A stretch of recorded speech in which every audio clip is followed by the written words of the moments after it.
الشیطان الرجیم بسم اللہ الرحمن الرحیم وَلَوْ جَعَلْنَاهُ اور اگر ہم بناتے اس کو قرآن عجميًا قرآن عجمی زبان کا لقالوا تو البتہ وہ کہتے ہیں لولا فصلت آیاتہ کیوں نہیں کھول کر بیان کی گئی اس کی آیتیں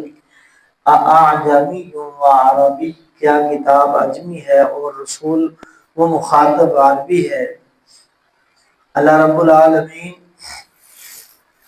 قرآن پاک کے بارے میں ان سے پچھلی آیات میں بھی بیان فرما رہے تھے کہ کفار جو ہے قرآن پاک کے منکر جو ہیں، قرآن پاک پر ایمان نہ لانے والے جو لوگ ہیں، وہ ٹال مٹول کرتے ہیں جی یہ کتاب کیسے قرآن پاک اللہ کی کتاب ہو گئی، کبھی کہتے ہیں جی یہ نازل نہیں ہوئی، اس کو کسی نے لکھ دیا ہے، محمد صلی اللہ علیہ وسلم نے کسی سے لکھوا لیا ہے، یہ اپنی طرف سے بنا دی گئی ہے، اس کے احکامات ہماری سمجھ میں نہیں آ رہے۔ طرح طرح کے اعتراضات کے ساتھ ساتھ یہ بھی اعتراض کرتے کہ آپ تو عربی زبان ہیں،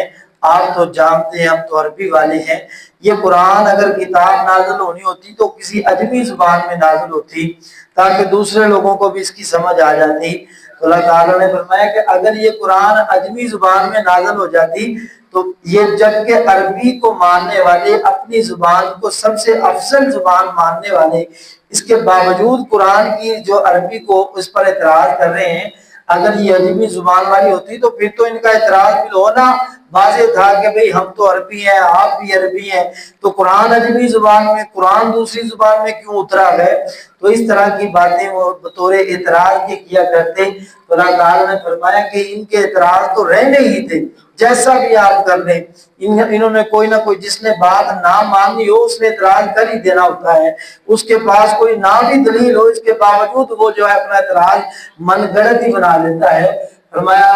قل هو للذین آمنوا آپ کہہ دیجئے ان لوگوں کے لیے جو ایمان لائے ہیں، ہدی و شفا ہدایت اور شفا ہے، یعنی جو ایمان والے ہیں ان کو واضح اس بات کا علم ہونا چاہیے کہ یہ قرآن میرے لیے ہدایت کی راہ بھی ہے اور میری زندگی میں تمام تر بیماریوں کی شفا بھی ہے۔ جہاں پر مجھے زندگی کی رہنمائی کرتی ہے، مجھے میری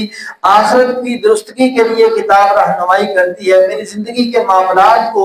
سنوارنے کے لیے میری رہنمائی کرتی ہے، وہیں پر میری جسامت کو بیماریوں سے بچانے، تکلیفوں سے بچانے اور بیماریوں سے نجات دلوانے کے لیے بھی یہ قرآن پاک ہے۔ اور اس کے اندر حقیقی کئی ایک واقعات ہیں، بہت سارے ایسے واقعات ہیں، بڑے بڑے بیماروں کو اللہ نے قرآن پاک سے شفا دی ہے۔ اس لیے ہمیں قرآن کو ہدایت کی نیت سے بھی پڑھنا چاہیے، ایک ثواب کی نیت ہو، ہدایت کی نیت ہو، اور یہ بھی نیت ہو کہ اگر اس کی وجہ سے میرے اندر کوئی بیماری ہے، اللہ تعالیٰ قرآن کی برکت سے میری بیماری کو دور فرما دے، تو یقیناً اللہ تعالیٰ دور فرمائیں گے۔ والذین لا یؤمنون اور وہ لوگ جو ایمان نہیں لائے، فی آذانہم وقر ان کے کانوں میں ڈاٹ کاک ہے، وہو علیہم عمی اور ان کے حق میں اندھا پن ہے، بس وہ نہیں سمجھ سکتے۔